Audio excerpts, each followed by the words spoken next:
There's a lot of things that aren't realistic when I watch shows or play video games. Hacking is just one of those ones that makes me go, And welcome back to the heart of the stories we tell.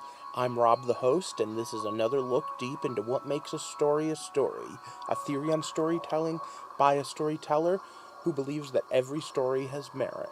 And tonight's episode is Watch Dogs 1 and 2, a comparison of theme. Now, just a quick warning, as far as I'm concerned, computers are magic, and you could just dig inside them to find all of the information. Also, a second warning. This may not be the worst game out there, but there is some adult stuff in it. So, if you're looking at this for a little kid, I don't know if you should be. So once again, it's stop. Spoiler time. Video games, TV shows, and movies have a history of making hackers into some magical thing. And to be honest, I'm not entirely comfortable with the way they do things sometimes. From the TV show Leverage to the movie Swordfish, where, that was maybe one of the most ridiculous hacking things I've ever seen. I, of course, say one of, because you have to go back to when I was in high school for the worst. The movie actually known as Hackers. I barely knew what a computer was in high school. I had just gotten my first one, and even I knew this was BS. It was all visual displays, and they were trying to go for something thematic, I guess, I don't know. However, the piece de la resistance comes from the TV show Arrow, when Felicity uses an iPad to hack into a jet. And all of those examples were kind of weird. Watch Dogs is built on that type of weird. Regardless of if you're talking about the new game or the old one, we're talking about using smartphones to hack into an entire sci-fi city grid of everything, from cars to TVs. But at the end of the day, these stories are both solid gold, and I love them. So, before we get too far into it, let's just be upfront. This is a superhero show. This is a fantasy novel. This is in no way realistic. But I chose Watch Dogs because it was the open world design. It allows the story to unfold at your own pace, and the two of them could not be more different in theme and style. The first one is one part revenge mission, one part super hacker, and one part Grand Theft Auto. You just have to see the trailer to see what I mean. Let's watch. I was the best at what I did. A hacker. A thief. I got in, got out. No one got hurt. Until I discovered something I was never meant to see. That's when they came for me, but killed her. Now, I'm coming for them.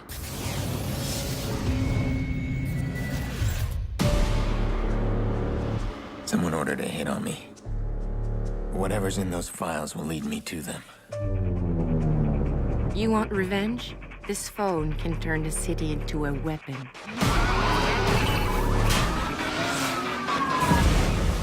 Your men are expendable, Mr. Iraq. My empire is not. Don't forget who runs this city. Trillions of bots of information at your fingertips. You want to tell me what's going on? Corporate espionage. Crooked cops.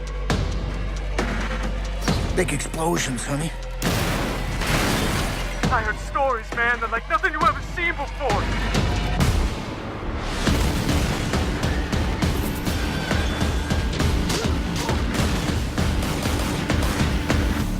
Okay, we got a bunch of dead bodies, right?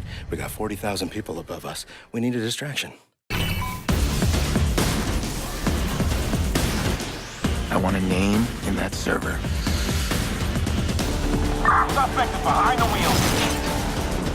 So you're the shit raining down on me. You're interfering with my plans.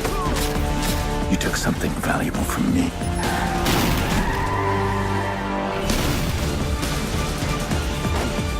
Where are they?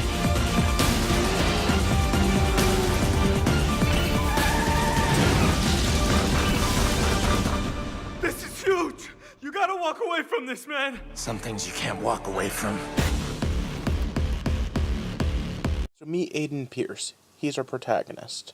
I'll even say hero. In fact, he's our superhero with the superpower of hacking. Like the other examples above, he can do amazing things with his magic smartphone that he was given. However, it's not really just him.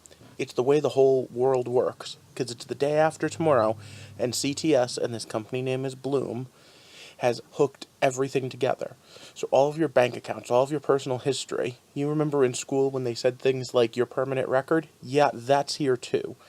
And he can access it by accessing your phone on the wireless router. But he can also access other things. In fact, one of the things he accesses is the super scary moment when he kills someone by hacking their pacemaker. Don't worry, he's a douchebag, he totally deserved it. But you see, Aiden can do other things. He can hack bank accounts, he can hack into surveillance cameras. In fact, the main way of moving in the game is hacking one surveillance camera into another until you can access the system. Again, not realistic, but oh boy is it a lot of fun, and an interesting story, filled with interesting villains and some allies all along the way. Specifically, DedSec is what I want to talk about, because that's introduced in this game. Aiden uses them as reluctant allies, but what they are is basically a huge hacker group, similar to the real-world Anonymous, but more super-villainy and way more powerful. And what they do is they can hack everything. Hey, remember the line from Hackers? Hack the planet! Yeah, that totally fits in with the way they do things. And who are they? Well, they're everyone, and they're no one. Aiden never officially joins them, and with good reason. He doesn't fully trust them, although he has several allies among them. And that's where the important part comes in. Because you see, Watch Dogs 2 does not pick up with Aiden continuing his quest. Watch Dogs 2 is still Bloom and CTOS, but now it's a new guy, and this new guy wants to join DedSec and their fight against the man. So let's meet Marcus. That's him. Marcus Holloway. Time him. Too late, he's in. Who is he? That's the guy who could help us change the world.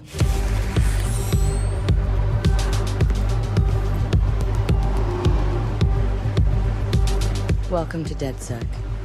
I'm Satara. This sweetheart is Josh. This weirdo's Wrench. And this is Horatio. It's the crew, huh? Took y'all long enough to come get me. Bloom CTOS is like a giant spider web, endlessly gathering data. They're making backroom deals to trade our private information. We have to stop this. We're talking data manipulation on a massive scale. Rigged elections, weapons programs, spying into people's homes. All of it controlled by one man, Bloom CTO, Dusan Nemec. Wait, so all these companies just agreed to up and funnel all their data through Bloom? Does anyone else find that suspicious? All that data at Bloom's fingertips, that's like the world's most powerful monopoly. This is systemic injustice at its highest level. Let's show them what going to war with us really means. I'm gonna break it down like this. I'm gonna break it down like this. I want to introduce you to Raymond Kinney. Hey, and you're talking to Bloom's public enemy #1, son?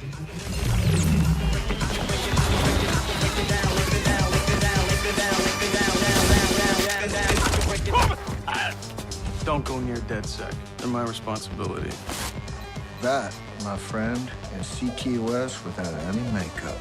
A few civilian casualties is the cost you have to pay for the betterment of the world. You can't see the people you're stepping on. Guess what, Marcus? Guess what? The people, they don't care how it works, only that it does.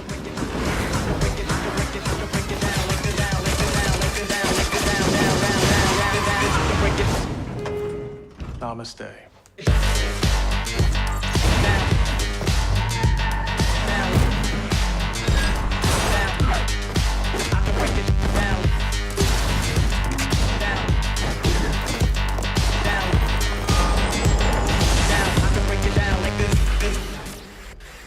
So yes, Marcus is as smart as Aiden is, but he's not as driven with a personal goal. He's not after the person that killed his niece. He's after injustice. He's much more of a warrior for the people, a rebel, if you would, much more of the Robin Hood type. Before we go too in-depth into the characters, though, let's look at some maps. Specifically maps of open-world games, things that you can run around in. Remember in the first video in this series when I was talking about how Zelda was an exploration game? This is what that is amped up to 11. It's Metroid plus Zelda plus Castlevania all mixed in.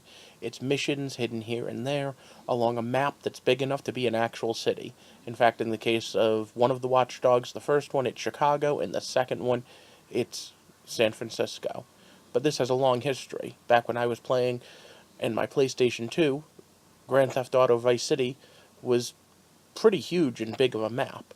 Nowadays, all sorts of things. In fact, Ubisoft, who puts out these games, has made a pretty big name for themselves making open-world games.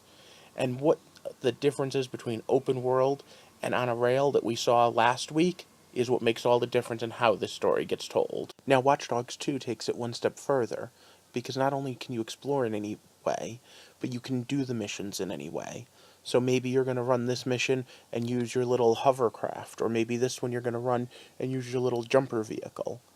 But maybe this one you're going to call the cops and get the guys arrested instead of killing anyone. Because at the end of the day, DedSec is yours. It's as close to an open world, free roaming, you do anything you want game as is possible. They even claim that you can do it without touching the main story. Doing all the side arcs could still unlock everything and keep you going. I don't know if that's true or not. The game's too new to be sure, but it's definitely an interesting thing to shoot for. I play a lot of paper and dice games, and in them you can do anything. So if I were playing a paper and dice version of Watch Dogs, I could literally just say, hey, you know what? I'm getting on a plane and flying to Brazil, and the game would roll with it, because there's a live person to interact with. Computers and books obviously have their limitations, at least for now.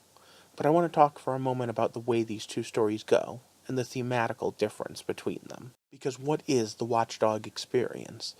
Is it DedSec? Because in the first Watch Dogs, they barely trusted them. Is it the bad guys? Is it Bloom? Because does it have to be Bloom again? I don't know. I think the idea of there being an overarching electronic surveillance system in the world is all too realistic and all too scary. And yeah, they take it to crazy lengths, but at the end of the day, that's what they're talking about. But I mean, that can't happen, right? No anonymous hacker group can take control of a city. No city has that sort of infrastructure. I mean, the cameras, the digital, all your information on the web, and oh, yeah, maybe it's closer than I'd like to admit. Wow, that went to a dark place for a video game review. Okay, fun, let's do something fun here. What's fun? Hold on. Okay, so, I found this video online, and it's Aiden doing something incredibly stupid. So, first, he steals a car, you know, Grand Theft Auto roots and all. Then he needs to build up a running start. No, not to get to 88 miles an hour. Just, you know, you'll see. And here we go. I do love the way the camera angles switch when you go in and out of the tunnel. That is kind of cool. But woo! Free fall! Yeah, there's a physics engine you can believe in. So for now, I need you to like, subscribe, and share this video so that we can grow this community, and then join me back here next time as we take a walk through the heart of the stories we tell. Thanks for watching.